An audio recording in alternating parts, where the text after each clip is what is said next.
We are very glad at the First Parish Racial Justice Action Group to join in sponsoring this event tonight with the Women's Parish Association and the Cesar Robbins House.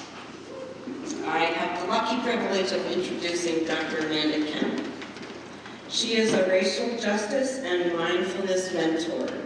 A proud African American, Dr. Kemp grew up in foster care in the South Bronx in New York City, and always dreamed of following in Dr. Martin Luther King's footsteps. Since her first anti-apartheid march in 1983, she has actively stood for racial justice and authentic community.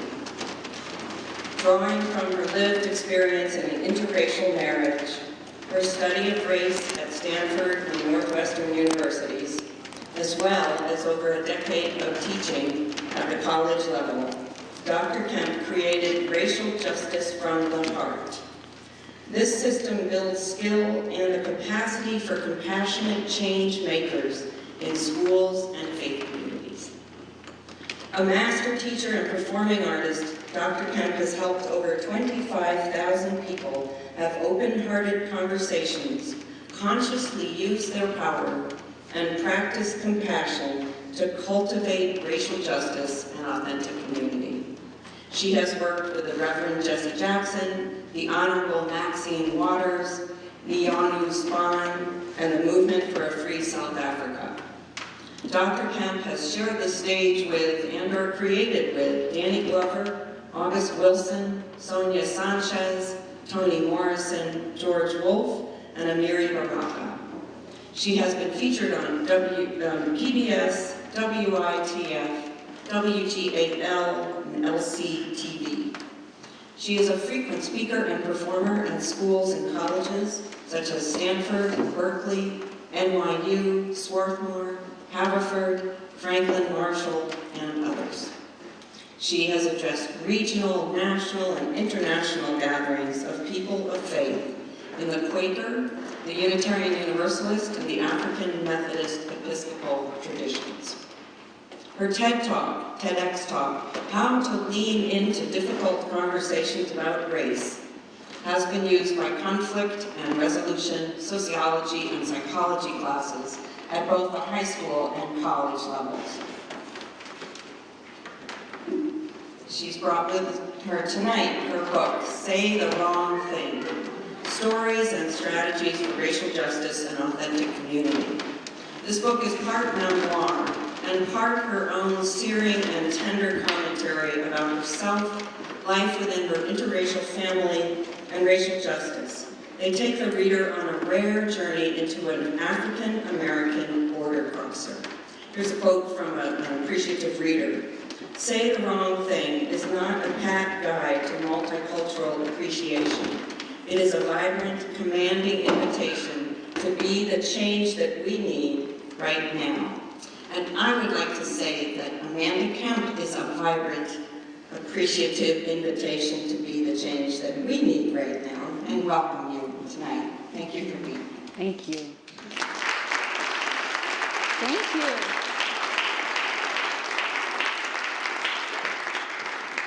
We were a little concerned that you wouldn't come.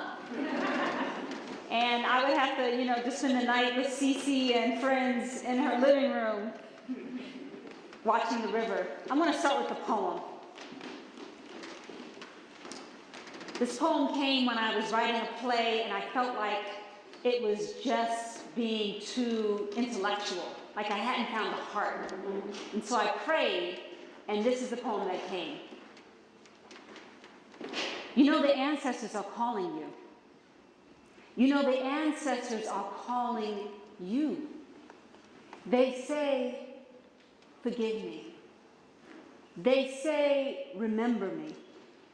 They say, I forgive you.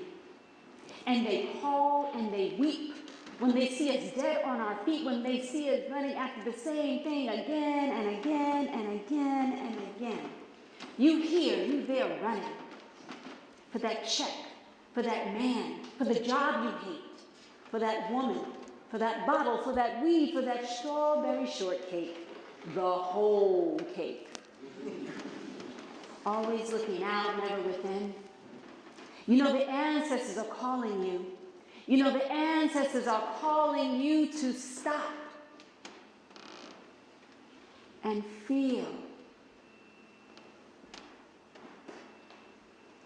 and forgive. You, me, you. Remember? Thank you.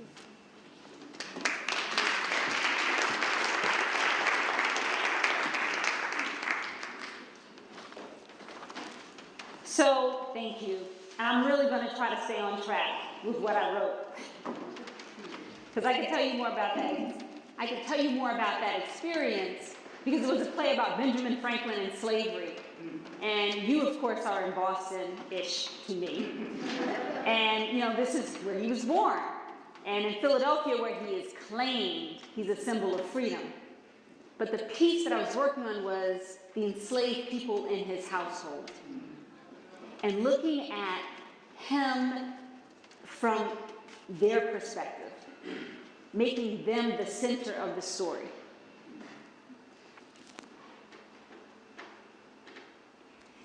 And the thread from that time to this moment right now is that when I was looking for how to tell the story from the perspective of the enslaved people in his households, I didn't want to just tell a story that would challenge European Americans, folks who was like totally in love with Franklin and were really, you know, quite possessive about his image, which is a lot of people, actually. But I wanted to tell a story that was going to challenge me, that was going to stretch me, that was going to have me grow. So that mission is the same, even though what I'm doing now is making a presentation and teaching you explicitly rather than getting it, you know, hiding it inside a piece of art. So, peace and love. If you call me and you don't get me on my phone, what you'll hear is peace and love, peace and love. This is Dr. Amanda Kemp. Leave me a message. And I start with that because when I was in Atlanta for a minute, when I was an undergraduate, and I got to do some work in Atlanta around civil rights. I was at a gathering of black women, and this woman, before she entered the room, you know, she opened the door and she was calling me, peace and love, peace and love. You know, it was like, you know, make way. Peace and love was coming in. So you know, I wanted to hold on to that.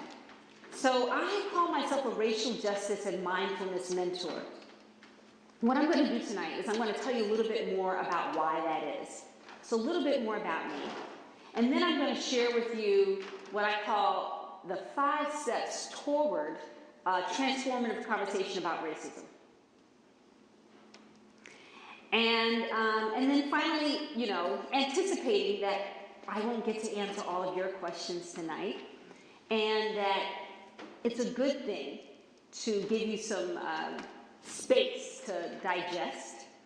At the end, I'm going to share with you how you can go deeper, if you want to go deeper with some of these issues, and I'll share with you a special gift to have for you. Okay, so let me tell you a little bit more about me and why I care so deeply about racial justice. As Cece said, I grew up in the South Bronx. I grew up in foster care. My mother was addicted to heroin. So from about 6, from exactly 6, until 27, I didn't grow up. I wasn't in the care of my mother, and I didn't meet her or my family. But I grew up in this black and Puerto Rican neighborhood that had a lot of good things about it. Music, you know, I grew up in a space and in a time in the 70s where there was a way that we talked about songs, where there was, you know, conga playing late at night in the summertime when it was hot. I grew up where, you know, with style and beauty and, where there's just a vibrant community, vibrant culture. But I also want you to know that I grew up surviving the daily trauma that kids in poor urban areas face every day. I'm talking about street violence, sexual abuse, self-hate, racism in schools, drug addiction, family breakdowns. And at that time, I didn't have the tools to analyze, the bigger structures that were affecting my family and my community as a whole. But as early as junior high, we knew, my friends and I knew it had something to do with racism. Growing up, one of my favorite elders was Martin Luther King Jr. I wrote my first poem to Martin Luther King when I was 9. I wanted safety. I wanted freedom. I wanted love for me and my whole community. But how to get there? How to get there? So years later, thanks to some extraordinary teachers and change makers from the 1960s and 70s, I'm a college professor with degrees from Stanford and Northwestern. As Cece said, I shared the state penitentiary with Toni Morrison, Danny Glover, August Wilson. I get to share my expertise in African American studies and poetry worldwide, most recently Ghana, West Africa. I'm in a beautiful second marriage to a European American man. I live a blessed life. But I want you to know that I'm also a broken-hearted mother. I'm the mother of 2 black teenagers, one, my son, who wrote to me in December 2015, sent me an email that I opened while I was at work, and I started to cry as I read this email. So I just want to share a little bit of it with you.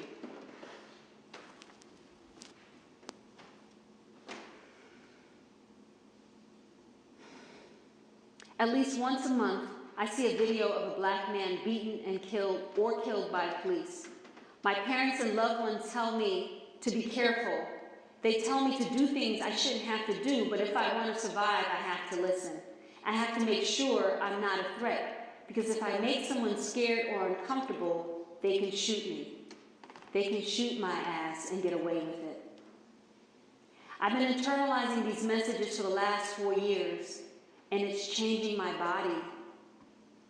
It's changing my brain and my emotions.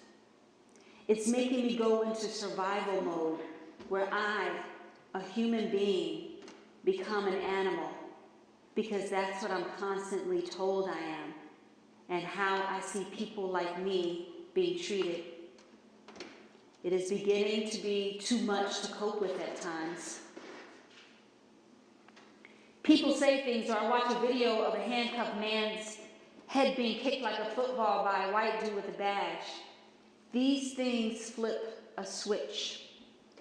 My body feels like it's going to detonate when it's reminded that where I live, I'm not safe. I don't have the same human experience as white people. I have to be on the lookout constantly like prey in the wild. When I'm triggered, I don't have control of my body. When an animal is running from a predator, it's not thinking about anything else except survival. I'm 16 years old, and I know that feeling.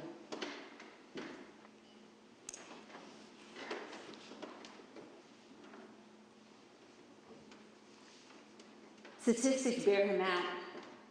In 2016, 40% of the people killed by police were black men, but black men are only 6% of the population. So I'm here today because I want to make the world safe for my children and for other mothers' children. And that won't happen without every one of us using our voices and our power to have difficult conversations about racism with people who don't already agree with us or who don't already understand systemic racism.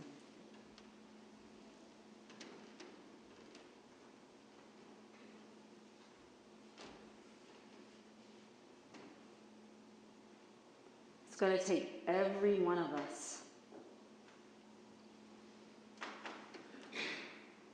having difficult, uncomfortable conversations with people who don't already agree with us.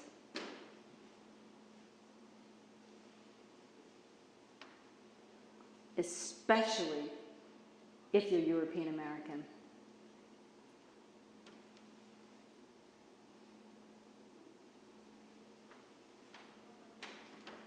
So think about your last conversation about racism. Were you satisfied with how it went? Did you think of a million things that you could have said or you should have said after the conversation was over? Just take a moment and turn to someone beside you and just share what your last conversation was like. You don't have to go into the details, but what you felt or how you felt about it and why you came tonight. Okay? And you have a minute each, so it's not a long time. And begin.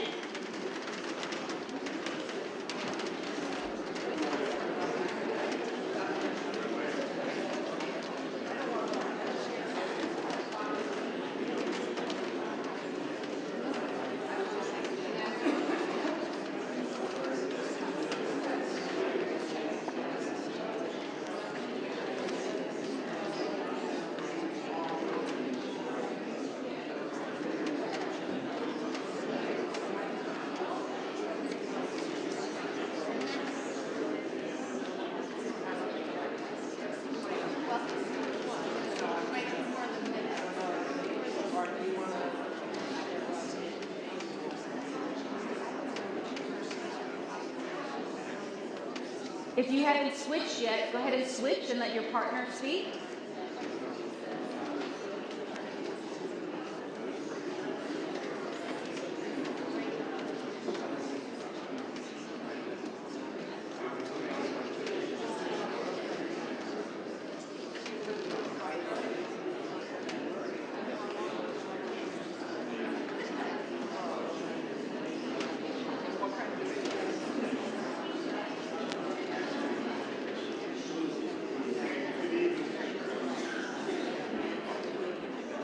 Awesome. And start to wrap up that thought.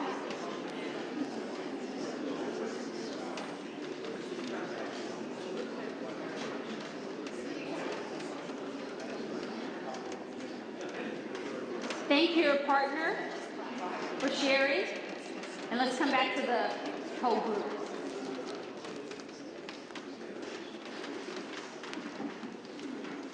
Next slide, please. And the next one. I just wanted to show you my son. We need to see, we really need to see the beautiful people behind these statistics. Next slide. And the next one. Okay, so who is tonight for? So if you came tonight and you've got it all figured out, good. Don't change anything, keep doing what you're doing. If you came tonight because you wanted some tips, some possibilities, or you know you really sucked, good. You're in the right place. So if you're did I change it? Oh. Okay, Mary Ann, hold on. So if you're somebody who is like a deer, with the headlights, you just can't say anything. If you're so afraid of saying the wrong thing, you find yourself saying nothing, tonight is for you. Next slide. If you find yourself in arguments, especially with white people who don't seem to get it, if you find yourself you're always speaking truth to power, but nobody is listening to you, and truth be told, maybe you're not listening so well either, this is for you. Next slide. This is for you. One more back. There you go. This is for you, especially if you're a person of color and you're exhausted. You're exhausted about conversations about racism, where you do all the educating, all the comforting and reassuring and explaining. This is for you if maybe you're European American And you're on the verge of burnout because you're on all these committees, task force rallies, meetings, and you feel like you can't stop and consider what you're doing, how effective it is, because you've been told people of color can't take breaks, so you shouldn't take a break either. This is for you. This is for all of us. If we feel the divine calling us to take a stand on this, calling on us to help lead others in whatever way on this issue.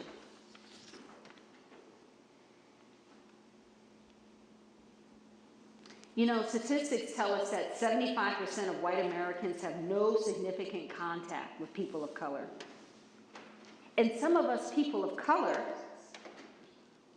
are finding ourselves constantly in predominantly white environments, at work, in our faith communities, our neighborhoods, maybe even in our families.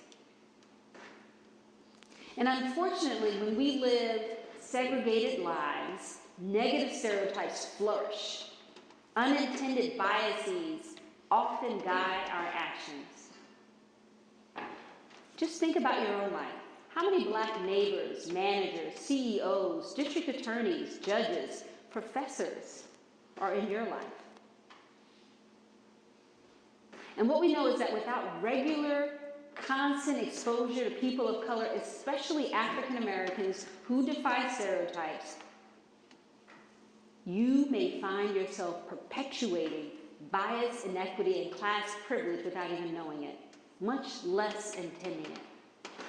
So without the tools from this presentation, you may find yourself silent or not even noticing you're on disproportionately white panels, boards, executive teams, funding committees.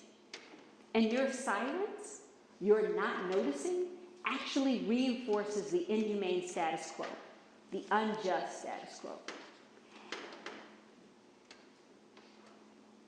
It's not enough. It's not enough to be good-hearted and silent.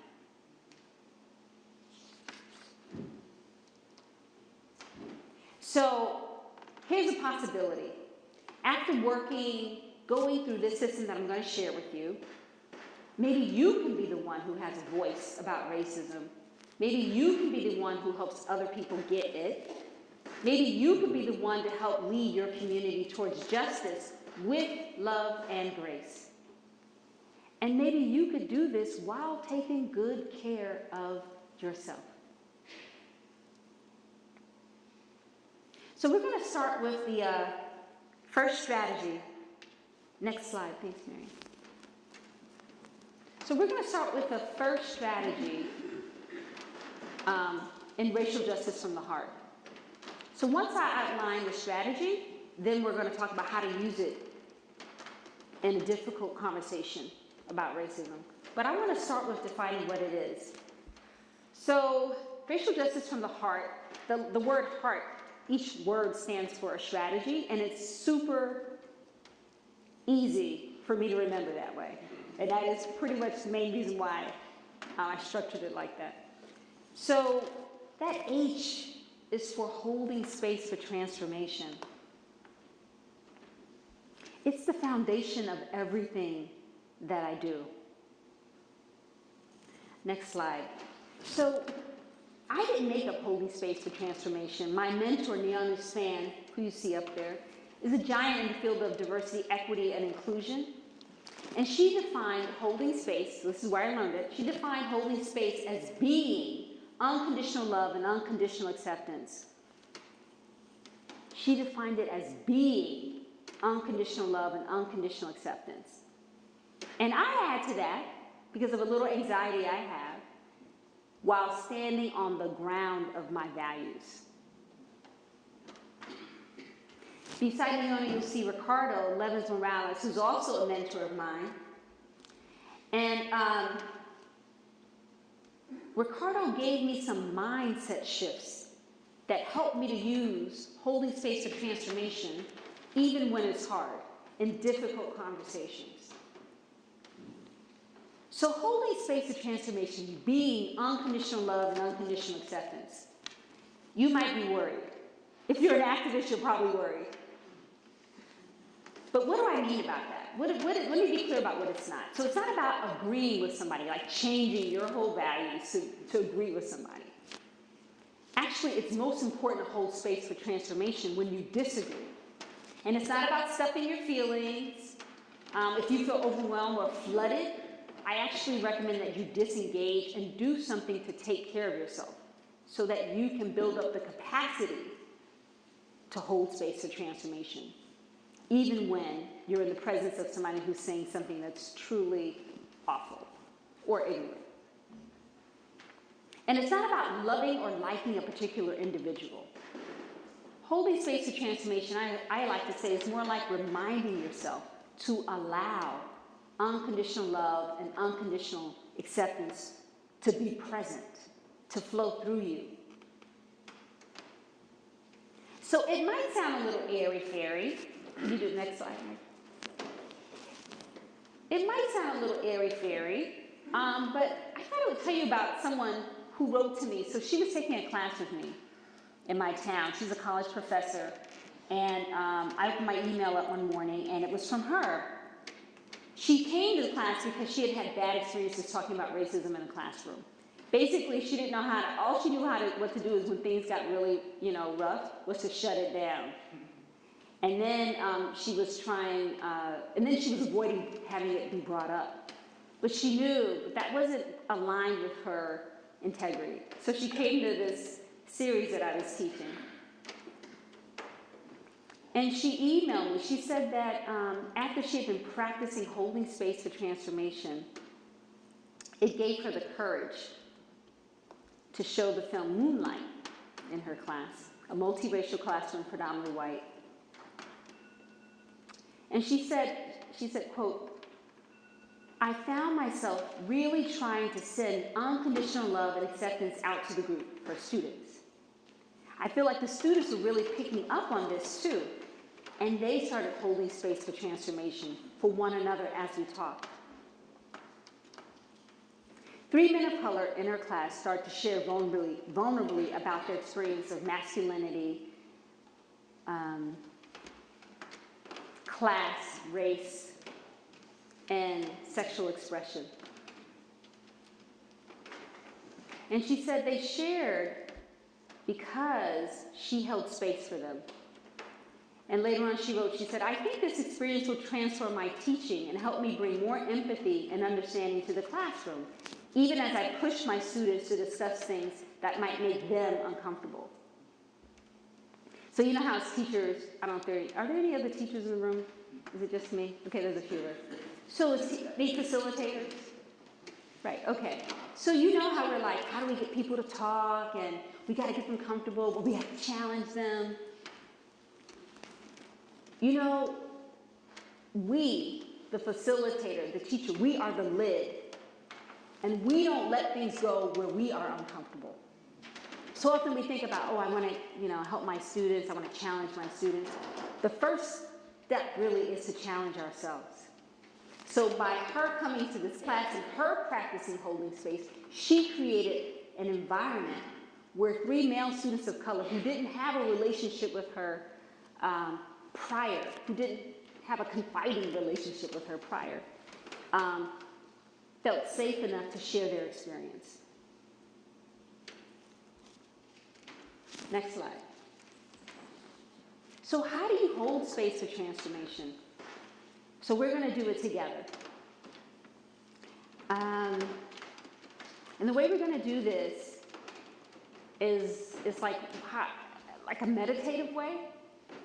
But once you internalize it, you can do it at any time. You don't have to be like in a private room by yourself or, in a group of people who are all holding space. You can do it whenever you need it. But let's go ahead and practice it so you can see what I'm talking about. Let me see if I can work out this microphone. Okay. So first of all, what you want to do is get your feet on the ground.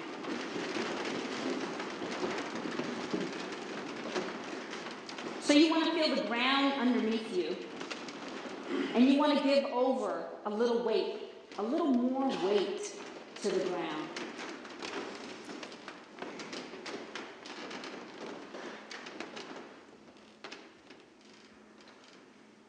And then send your attention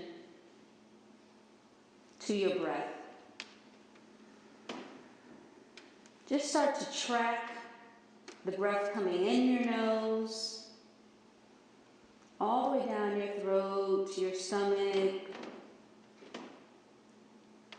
and then track it as it flows back up through your trachea, back through your nose. So let's just take a couple of breaths together, noticing what it feels like.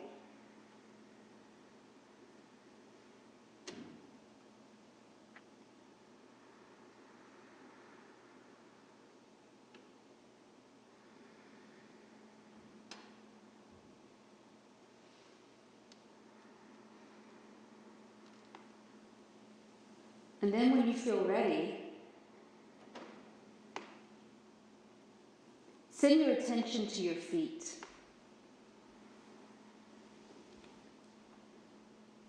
And just imagine that you can breathe in through the soles of your feet, all the way up through your legs to the center of your chest, your heart center.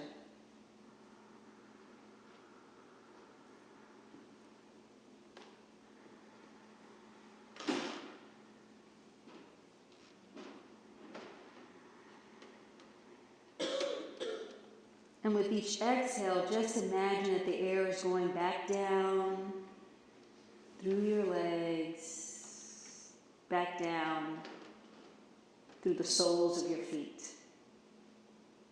to the ground.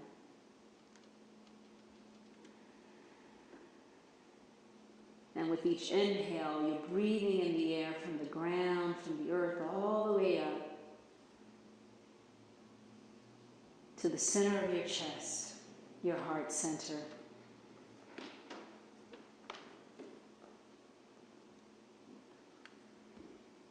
Let's do that for a couple of breaths.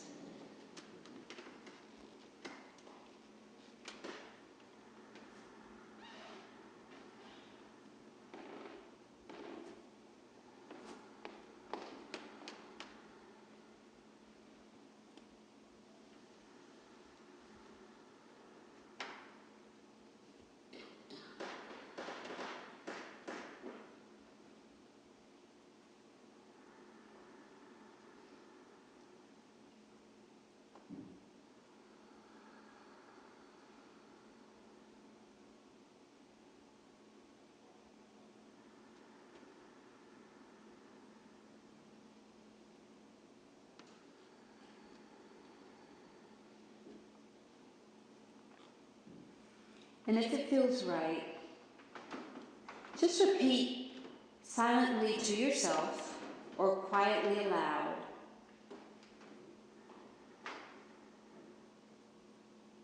I am unconditional love and unconditional acceptance.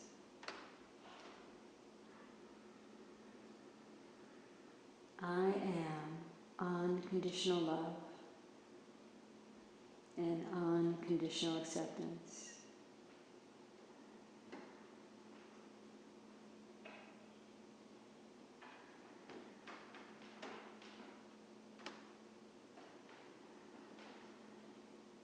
And as you say the phrase over and over, just imagine it's like a pebble in a pond.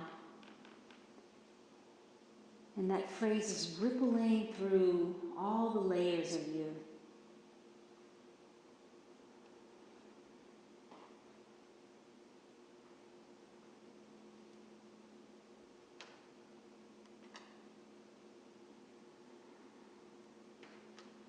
And as you say the phrase,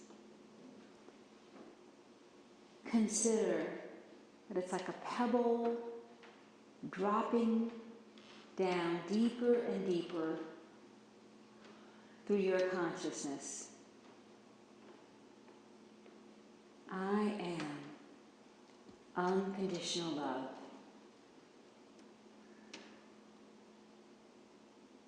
I am unconditional acceptance.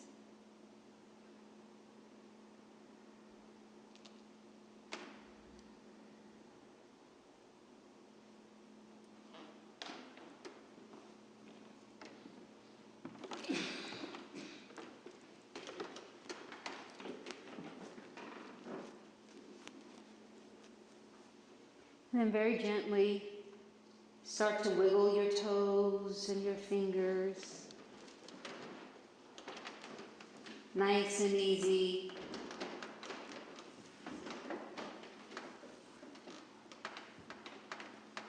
Open your eyes as you feel ready. Let's try this.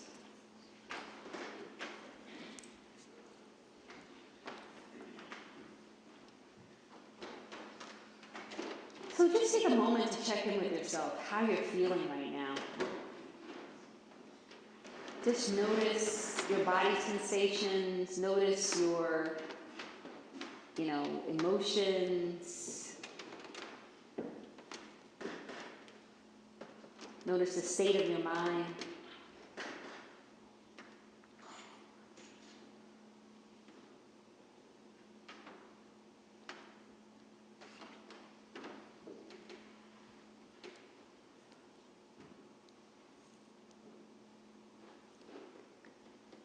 And once again, if you could turn to the person beside you and just share what you've noticed about yourself.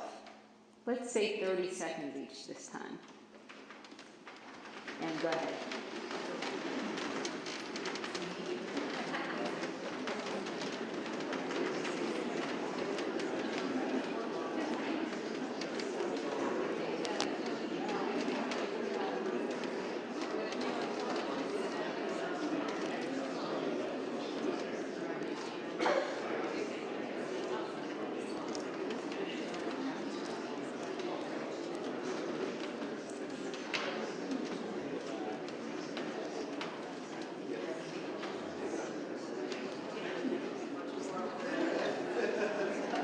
And if you haven't switched, go ahead and switch.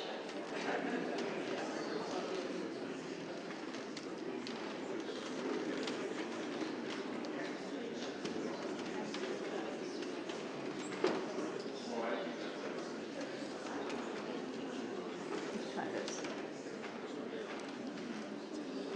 Awesome, and thank your partner.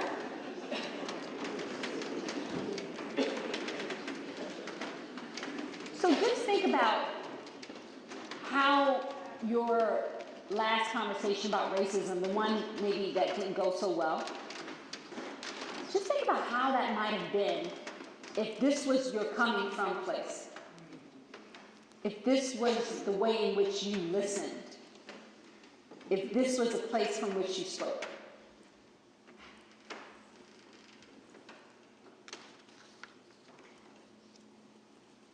Next slide.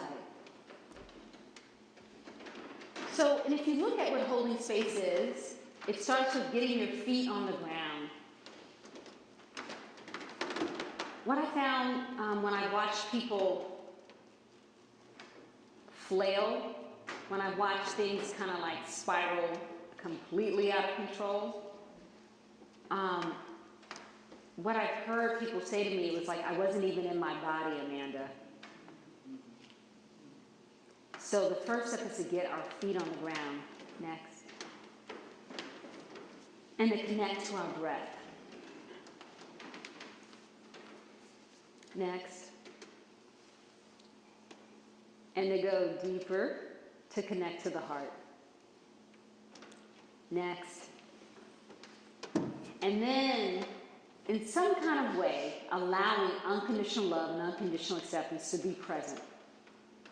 I said a phrase, that phrase may work for you, that phrase may not work for you. I know someone from Massachusetts actually, I was going to say a diehard, I don't want to call her that, but a fierce activist. And she's like, I just can't do that, Amanda. So she's like, but I have an image. So she has an image she goes to that helps her get to that feeling of unconditional love and unconditional acceptance as strength rather than giving in. Next. So,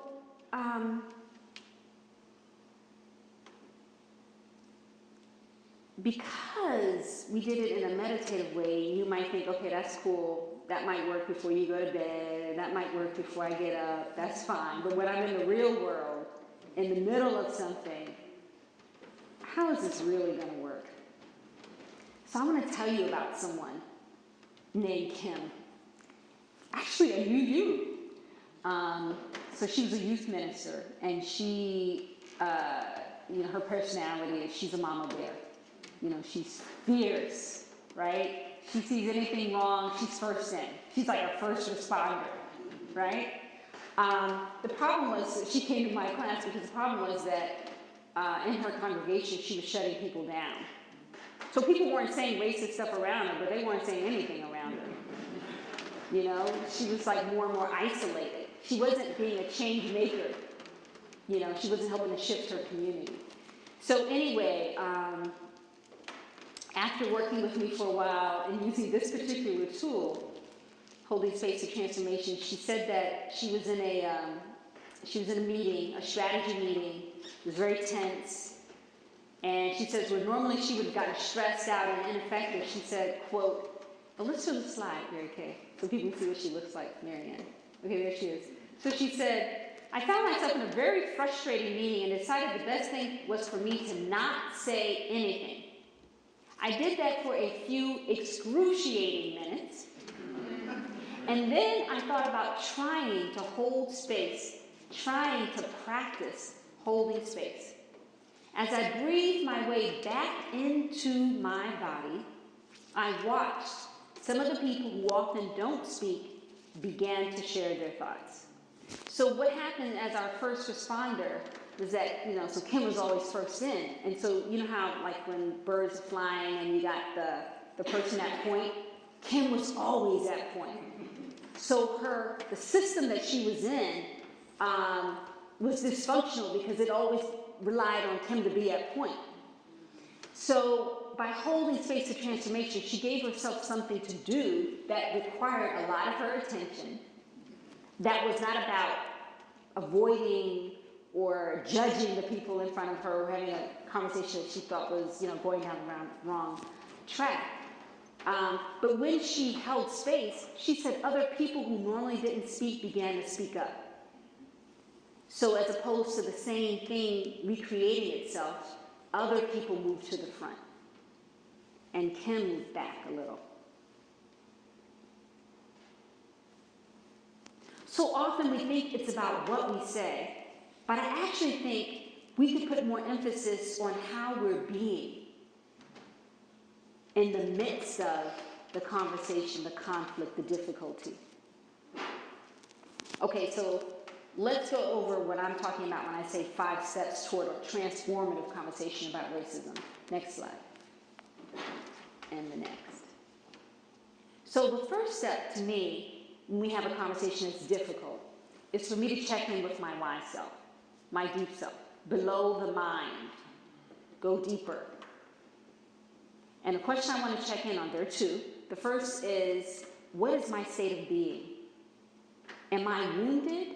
Am I super angry? Am I exhausted? Is my body hurting? Do I need to go to the bathroom? I need to be aware of what my capacity is before I decide to engage in this conversation. I need to know that I can be present. The second question for the check-in is, what is my intention? What is my intention in this meeting, this conversation? And when I teach this, so I do like a 2.5-day workshop on this, I define or lay out what I see as 5 intentions that we could have. So one is, after my check-in with myself, my intention could be to disengage. And so I want to make a statement of disengagement, if that's my intention. Another intention I could have is I could say, okay, this is a seed planting conversation. This person, feels XYZ about Colin Kaepernick or, whatever, right? They have their point of view. So in this conversation, my goal is not to make them see the light and change. My goal is to plant a seed. That could be an intention. Another intention could be, I need to hold this person accountable. This person wields a lot of power or influence. They have a public position. So this conversation is about me holding them accountable. When I have that kind of conversation, I'm not expecting them to say thank you, please come back, right? I'm willing to hold them accountable without a feel good. Another intention could be, I'm willing to be held accountable. I'm willing to be called out. Even if it's not done perfectly, even if they're being really cruel or whatever, kind of inaccurate, but I'm willing to be held account at some level. And then finally, the fifth one is I need to challenge the authority in the space. And that's more like if you're in a public setting, like this one. And I teach you how do you challenge an authority. But tonight, what we're going to focus on is that intention of planting a seed. Because that's the kind of conversation that many of us need to get good at. What we know about how people build knowledge, for real, is they get information and perspectives from other people around them. Yeah, they read the New York Times maybe, or they listen to their favorite station, yes, but it's actually people around you who are very influential. So if we think about each person in here having the capacity to plant seeds with people who don't already agree with them, right? But who have a capacity to be in a conversation where they're planting a seed, what we know is that people's minds change over time. Like broccoli. If you expose your kid to broccoli again and again, I don't know, I've got the number, was it 17 times if they first say they don't like it? Then they'll start to like it, but it takes constant exposure. So seed planting is a little bit of a commitment. This is especially this is someone this is like a family member. This is your child, your parent. This is not someone who you can or who you want to close the door on or divorce or cut out of your life. Seed planting is another possibility. Okay, so you check in with your wise self and you realize you've got balance. You're not perfect, you're still scared, maybe, but you've got balance. Your feet are, okay, we're gonna get to holding space. You are not going to pass out. Okay, step 2. Again. That's when you start to hold space. Get your feet on the ground, go to your breath, get to your heart, and your phrase. Step 3. And again.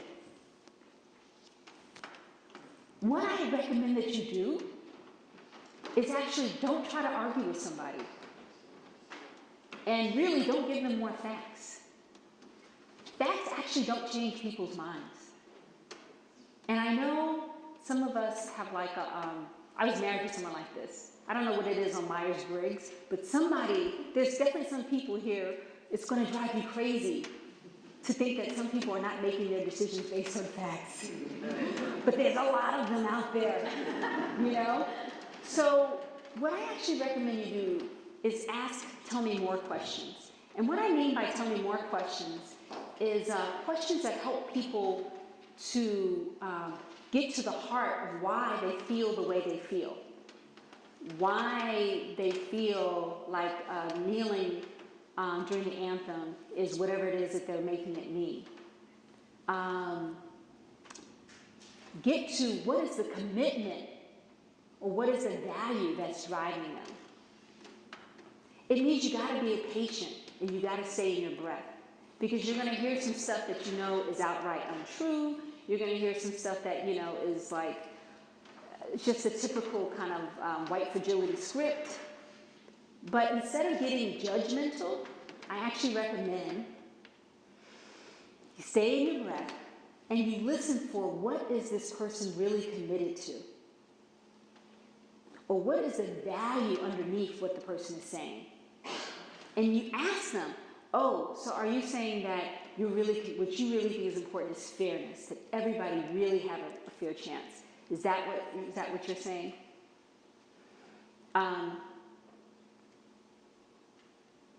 It sounds like you're committed to. Do you see what I'm saying? So I'm asking you to get interested and listen to the other person without trying to correct them or show them the inconsistency, the hypocrisy, etc.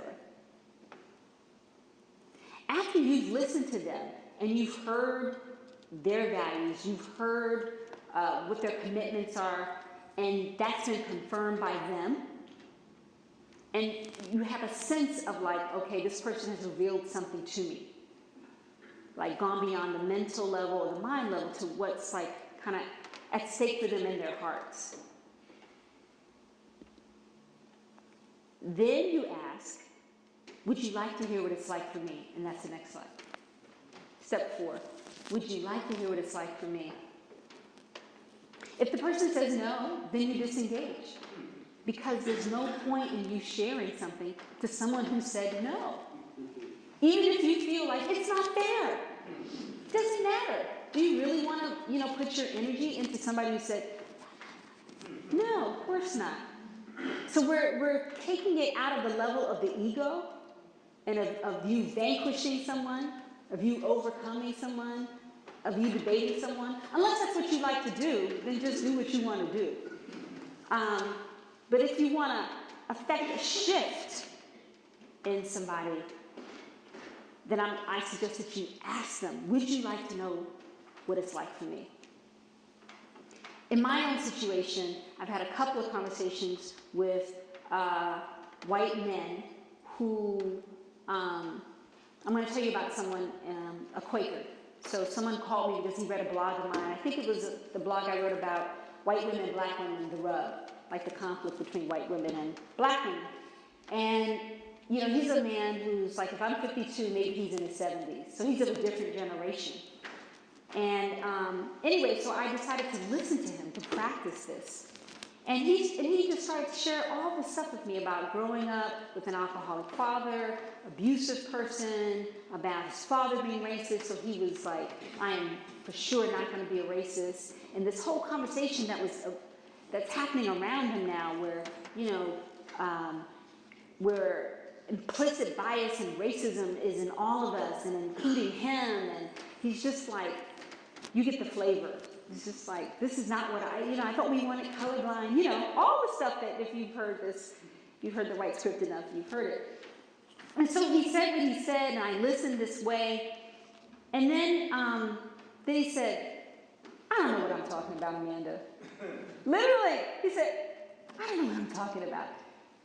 Can you help me? What do you think? So he asked me, what did I think? And so, and I shared with him. And I had the space to do it because before that conversation with him, I had been practicing all of this mindfulness stuff, self-compassion stuff. So when I was with him, I wasn't giving blood. You know what I mean? My cup wasn't half full. My cup was full. And I chose to have the conversation with him. I'm a big fan of let your experience guide you. So take what you hear here, take what you like here, practice it, try it out on your own.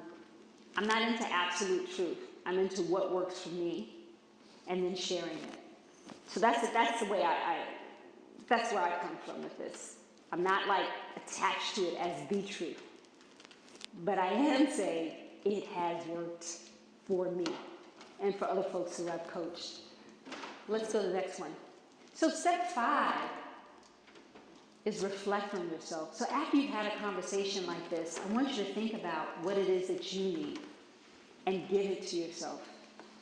Do you need a bath? Do you need a big glass of water? And I think you will need a big glass of water. What do you need to give yourself? But then you also want to think about how did the conversation go? Where could I have done? What did I do? And in that step 4, where you say what it's like for you, I want to give you some suggestions. I want you to share something that makes you vulnerable. When the person says, yes, I do want to hear what it's like for you, I want you to share something vulnerable. So for me, I was talking to a white coworker, who had been in the Army, and I heard his whole story, right? And then I asked him, would you like to hear what it's like for me? And he said, yes. And I said, well, every time my son leaves my house, I wonder if he's going to make it back. And if I'm going to be like Trayvon Martin's mother. And he said, so we had a long moment because I looked him straight in the eye. And he said, got it. Thank you. So I want you to share something that makes you vulnerable. And if you're European American, I want you to share something about your own crap, your own racism, what you've noticed about yourself, where you've noticed you had picked up the bias in our society. So that it's not a wagger out there, but it really is saying, okay, well, this is what I saw over here. And this is why, whatever the why is, whatever it is that you want to share. So we're not coming from this better than place, but from it's affected us all. So let's look at the next slide. So when you reflect on yourself, you're reflecting on, okay, was I vulnerable? What was I able to share in the moment? What was heard? So let's talk about why this works. One is when you put yourself in holding space for transformation, you are not in fight or flight. You've taken your nervous system out of that agitated space. And what's good about being out of fight and flight is that when you're not in fight and flight, you can actually listen. You can actually listen to somebody. And when you're not in fight and flight, that is when you don't feel, at threat, then there's a thing that we do, it's called mirror neurons. It's where we unconsciously mirror each other. Hey. And so when you're agitated and you're out of your body and you're, in fight and flight, people start to mirror you. When you are grounded, when you are in a space of unconditional love and unconditional acceptance to the ground, right? It starts to ratchet things down. And even if, like this is a seed planter, right? So even if, they decide they haven't changed their mind about Colin Kaepernick or whatever, you set the basis for another conversation. Someone might say, oh, Wendy, what did you think about blah, blah, blah?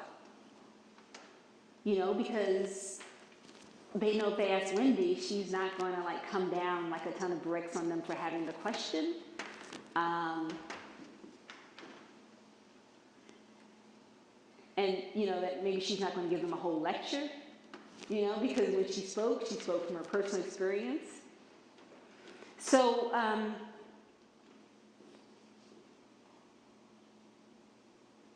so when we reflect on ourselves, we're looking at how it went for us from a frame of learning, not of, was I good or was I bad? Did I suck? Am I evil? Whatever, you know what I'm saying? Of course, you would never do that, right?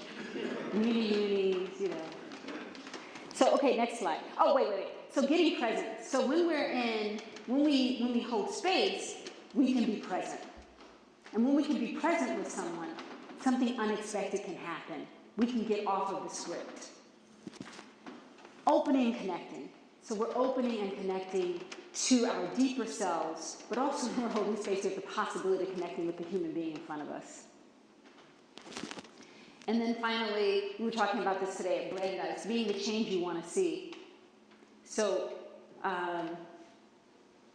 you really cannot create equity, inclusiveness, compassionate, grounded, just community when you're coming from a space of, I will kill you if you do not change your mind right now. You know what I mean? When when you're coming from a place of, I will, it's you or me, and baby, it ain't going to be me that's going down, right?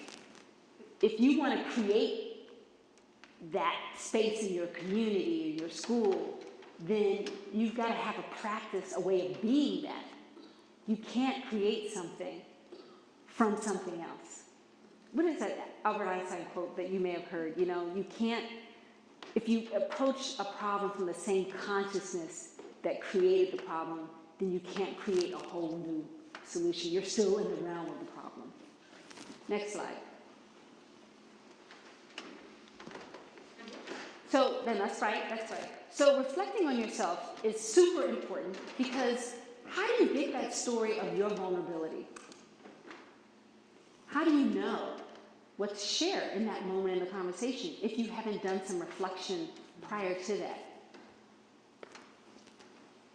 So when you've done some reflection on your own implicit racial bias, and you've been able to talk about it without falling apart, without asking other people to take care of you, without abandoning yourself, then you can use that example or that experience in a conversation with someone else.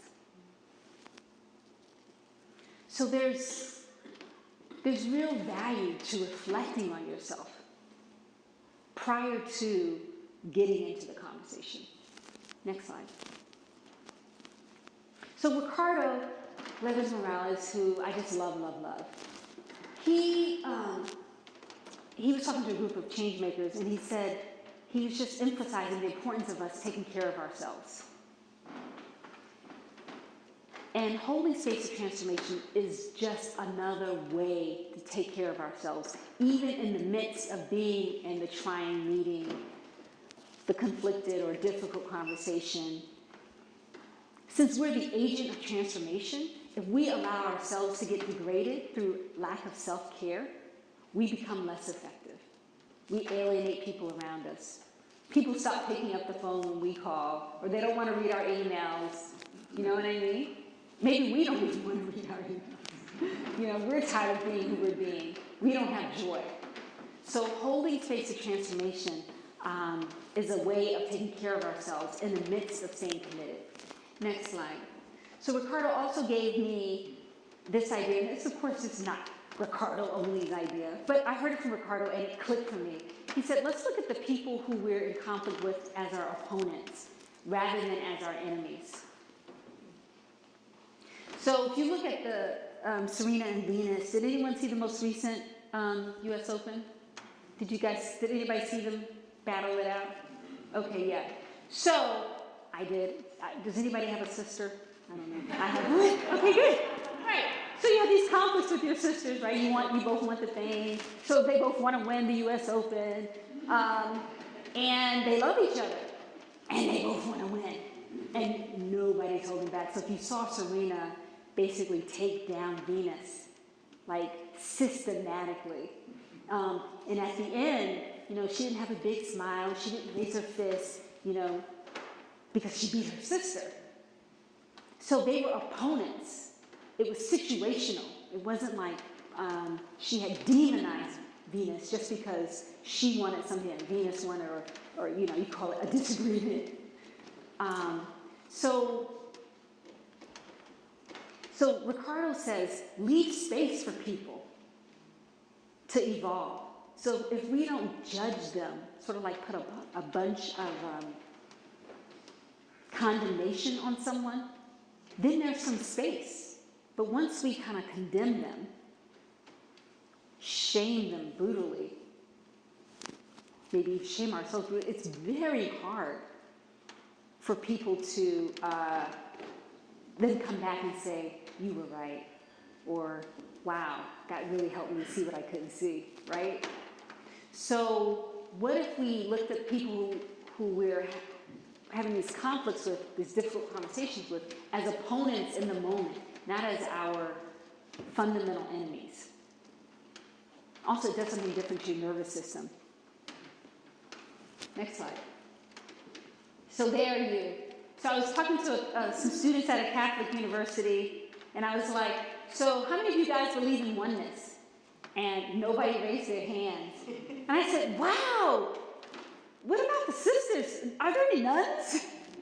So I said, so let me ask you again, it's okay. I know people think it's not cool to believe in oneness, but raise your hand if you believe in oneness. And so like 7 people raised their hand. And I was like, okay, good. So here's how, when I say they are you, I mean, you could look at this on so many levels.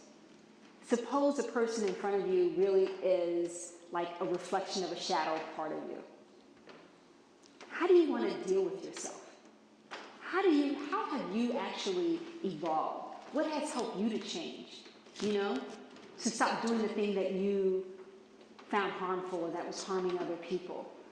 The thing that you're ashamed of. What helped you to change? Was it your condemnation?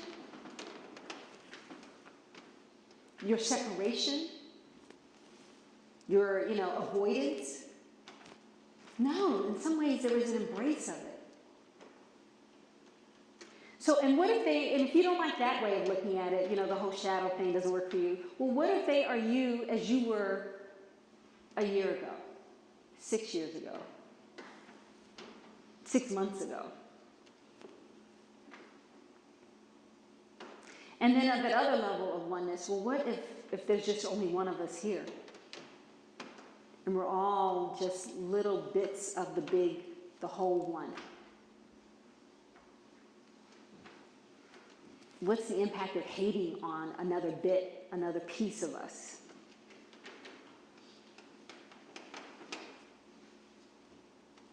Next slide.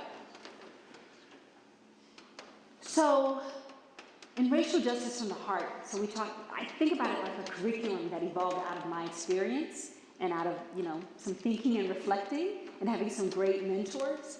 So the foundation of it is holding space for transformation, sort of grounding myself in a practice of connecting and being inside my body.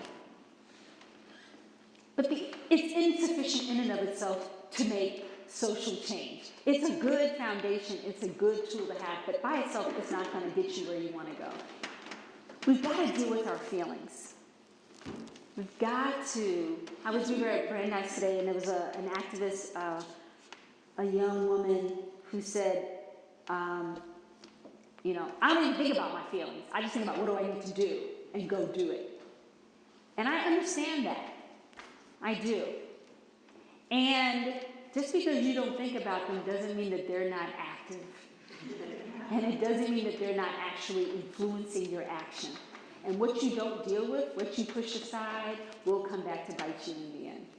So we need a way to actually healthily and I want to say rapidly, maybe what I mean is efficiently, process our feelings so they don't hanging around, dragging us down. And then A is act with intention, and there's this whole roadmap that I have about how you can make your organization or your community more racially just and more racially diverse. But what I want to come back to tonight is this thing of urging you to reflect on yourself, to start to be able to articulate what you see about yourself in a way that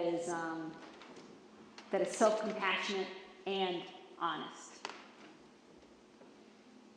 And most of us need at least a little bit of support to do that work. Most of us need community and accountability. And there's a lot of different ways to create that. So I'm going to share with you a little bit more. I guess I want to say something specifically for people of color, reflecting on ourselves. I think it's really, really, really important for us to have a consistent practice of self-care. Wherever we are, but especially if we are in predominantly white environments a lot. Intimately in predominantly white environments. That is with a relationship partner or in our faith communities. We're like opening ourselves up to stuff. And if we don't have a way to take care of ourselves, regular practice to digest and process all the feelings and to notice what has happened in terms of various microaggressions and stuff, what I've noticed is that it leads to explosions or implosions.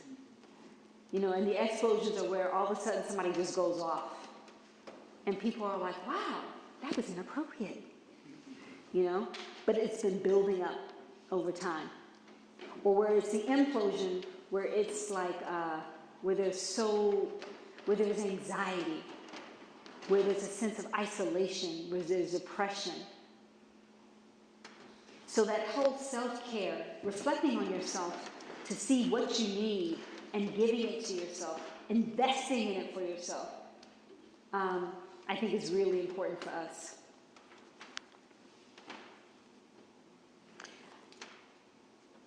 So the bottom line is that if we don't actively counter, white supremacy, if we don't actively counter anti-blackness, because the default is that, we're just going to replicate it or internalize it and flow with it. If we don't actively create something else, if we're not actively creating our liberation. So, and I've said that I think that we do this best when we have community, not when we're, working alone by ourselves and getting lost in the process. Next slide. So, we've covered a lot today, I think. Maybe you've taken some notes. I don't think anybody here took any notes. That's okay. And it's not easy to make these changes on your own. So here's what I want to do. I actually have a handout with like a brief summary of this presentation. So I'm going to ask Wendy and Cece if you guys will just hand that out. So, and here's what I invite you to do. You'll see at the top, you'll see a summary of the 5 steps. And you'll see or just a brief description of holding space for transformation. But you'll also see on the bottom of it something that I decided to offer as a gift, as a way to follow up. So what we know about real change is that one-off engagements don't change people. Remember I said seed planting, you plant a seed, it requires some nurturing. So this conversation tonight, this handout is useful, it's valuable, but if you really want to get good at conversations about racism, difficult ones, you're going to need some practice and some space to reflect on yourself. So I decided to go ahead and offer what I call a racial justice reflect on yourself breakthrough session. So it's for up to 9 people. If you're interested, go ahead and fill it out. I'll collect it tonight. So basically, it's a chance to look at somewhere where you're stuck, where it's not going well. And look at why what you're doing isn't working and what you can do. What you can do to improve it. So it's basically a chance for a one-on-one. But I really want to do it for people for whom it really makes sense. So I tried to write out, well, what are some qualifications? So you know that if you're like the person I really want to give this to.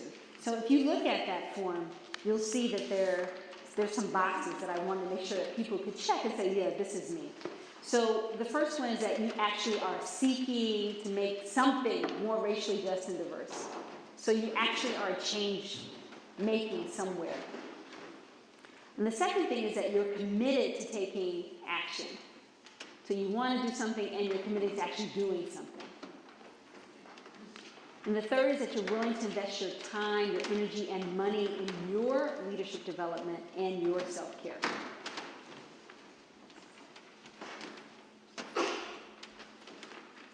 I think I could say it again. Your leadership development and in your self-care. You have a sense of urgency. And then the last thing is that you don't want to, that you will honor my time and your time. by actually showing up. So that's all it is. So I invite you to look it over, and if that fits you, please give me that form downstairs. We're going to have a reception in a few minutes in the basement. And so that's my gift to you. So I'm going to close out. Yeah. Oh, okay. I do have a couple extras.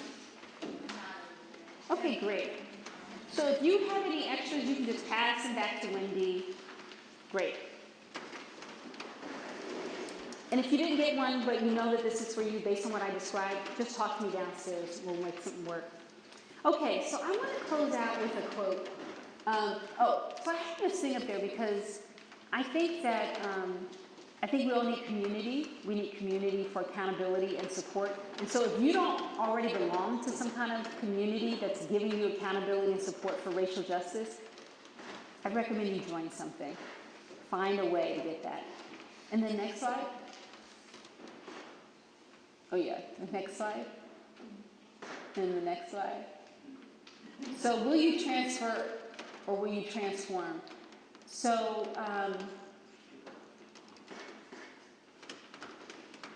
what does it take to transform the status quo? There's a Buddhist saying. They say when you throw a stick to a dog, the dog will fetch the stick.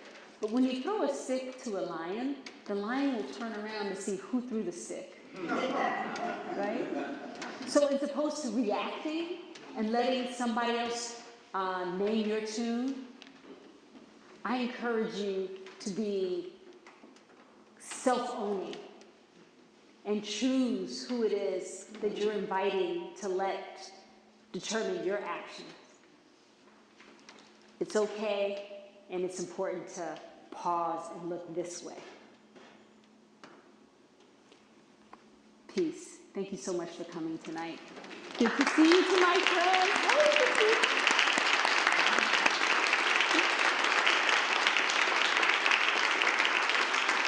Okay, so I promised that it's 8:20.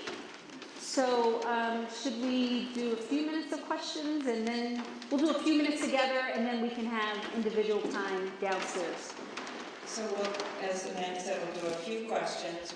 Either Wendy or I can come to you with the mic so that people can hear, and then Amanda will just paraphrase the question and answer. So raise your hand if you have a question.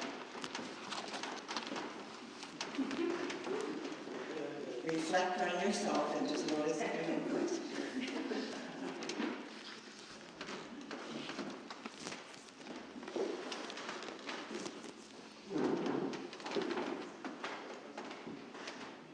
By the way, I was taking notes on my phone, not texting. So Oh, okay. I was texting. So one of my obstacles is that I am surrounded with people who agree with me, and I found that was not so much true when I lived in Florida, but now that I live here, I am. So what suggestions do you have about how to, find people to talk to that maybe, don't agree with us? Are you a member of this church? No, I'm afraid. You're a what? Wait. Okay, good. And, sorry everybody, it's all good. And your name? Gail Rogers. Hey. So Gail, I actually recommend you look at your own church or your own school or some other institution that wherever you work, and you look for implicit racial bias, and you'll start having disagreeable conversations with people because there'll be resistance. I've been in this building. I haven't been in this building that long, and it's obviously a historic, beautiful building. It must be a fortune to keep this thing going, because it is so old. But if you did like a racial justice audit of the visual and the audio in this environment, you could find a lot of stuff to talk about, So I guess I would turn it towards looking at implicit racial bias and not necessarily if your whole community already agrees that number 45 should, not be in office, then yeah. Go deeper. And if you have a sign, like this church has Black Lives Matter up, so I was thinking about it because it's a really big sign, you know, and this is a predominantly white community. And I was thinking, if you have a sign like that or a button like that, then the next step then to look at is where in your life are you not making Black Lives Matter? You know, so, you know, who are you doing business with? You know, who are you building relationships with? So just go to the next layer. Does that make sense? Yeah. Great. Thank you. Thanks for asking. I live in a red place. You know what I mean? Lancaster County's red. Yeah. So I don't have to go far. No, I really don't. But some people, you know, I know that some people live in very blue places. But it's superficial. Anybody else? Awesome. Looks like we got two on this side. I wonder, my name is Rachel. I wonder if you can say a little bit about multiracial families. I am a grandmother of a Black little boy who is 3 years old, and I'm trying to think about how I need to change my way of being and think about talking with him as he grows up. Yeah. Lately I've had a few people who've reached out to me for one-on-one support, you know, who are grandmothers of Black kids or multiracial with Black being one of the dominant groups. And Black grandmothers as well as white grandmothers who are asking. And so the first thing I think about is, well, how are you affirming the racial identity of the child? So you don't have to wait until, you know, they hit puberty or sort of awkwardly bring up, you know, maybe something kind of traumatic like a police killing with your, you know, 8-year-old grandchild, you know. But all along the way, how are you affirming that Black identity? Because make no mistake, we live in an anti-Black dominant culture. So if you're not actively cultivating that identity, then you're letting it just be assaulted. The second thing is you got to talk to the child's mother. If the child's mother is white, then it's super important for you to support that mother who obviously, I think, you know, loves her child, you know, but to support that mother in looking at her own racial identity and how she could be unintentionally harming the person that she loves so much. It's not an easy conversation, and I think it needs to be talked through, which is why, you know, people talk it through with other people. They don't just jump. But it is, you know, you're right to be concerned. You're absolutely right to be concerned. But, you know, the way of white folks is not to talk about race, you know, and really hope it works out. But you're doing a disservice to the child if you don't. Yeah. I'm supposed to repeat the question. I'm totally failing at this. Okay. Great. There's a cable station here who wants to broadcast this next week. So let's do these two and then we'll gather. Okay, awesome. Who's next? You've got the mic. Go for it. Okay. Awesome. Sorry. Oh my gosh, another person from my past. Hi. This is my high school roommate. Hi, everyone. I know, now all eyes are on you. Fair enough. Hi, Matt. Hi, Joe. One of the things that I am involved in is community theater group in a predominantly white area. We have a lot of diversity in our gender norms, in our sexual preferences, in all of the other things in the world you could think of. But you take one look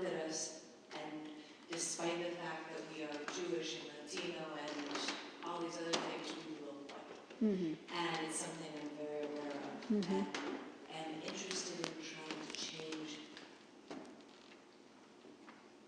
to find ways of letting people feel more included and to try and bring more people in who are of a more diverse nature, because I know that it will improve pretty much all of our conversations, all of the acting we do, all of the theater we present. It's a big question. I don't know how to break it into smaller ones yet. Yeah. And So the question is, the question the is, TV land, the question is, so how do I make my community theater company more racially diverse? Because it's diverse in lots of other ways already, right? Okay, so I get this question a lot.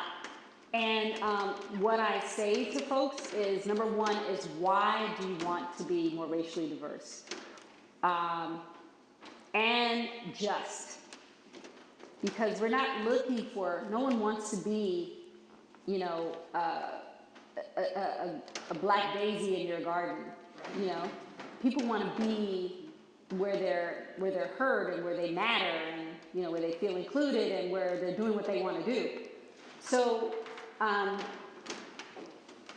so I had a group, I'll send you the email I sent to them. I had an interplay group in my hometown reach out to me to hire me to consult with me as they're building their theater group so they could make it multiracial from the beginning.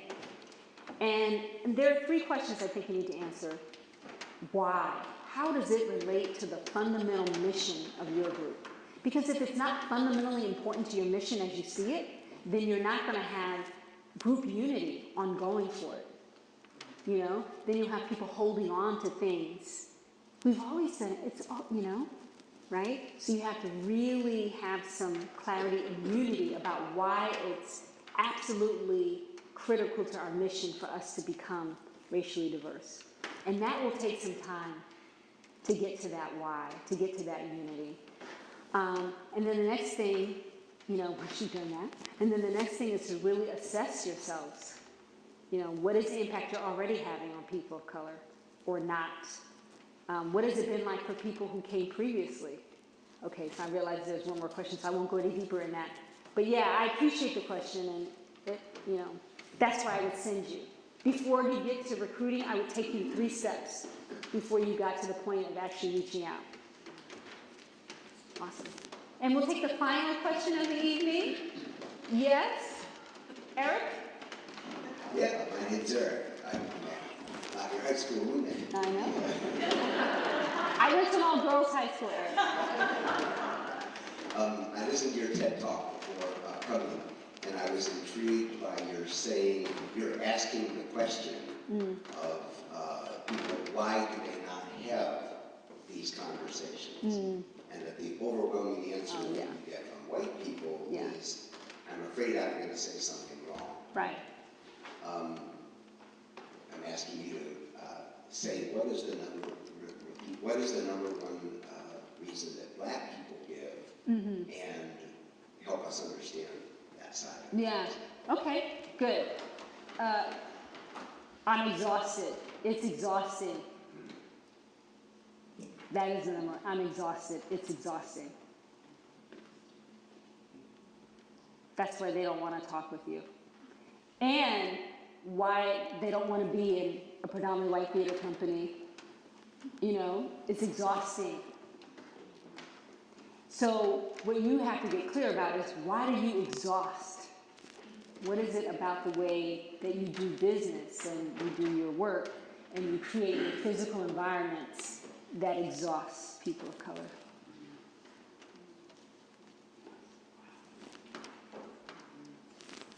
Okay, on that beautiful note, let's go downstairs. Thank you all for coming tonight. And thank you to the UUs for having this conversation.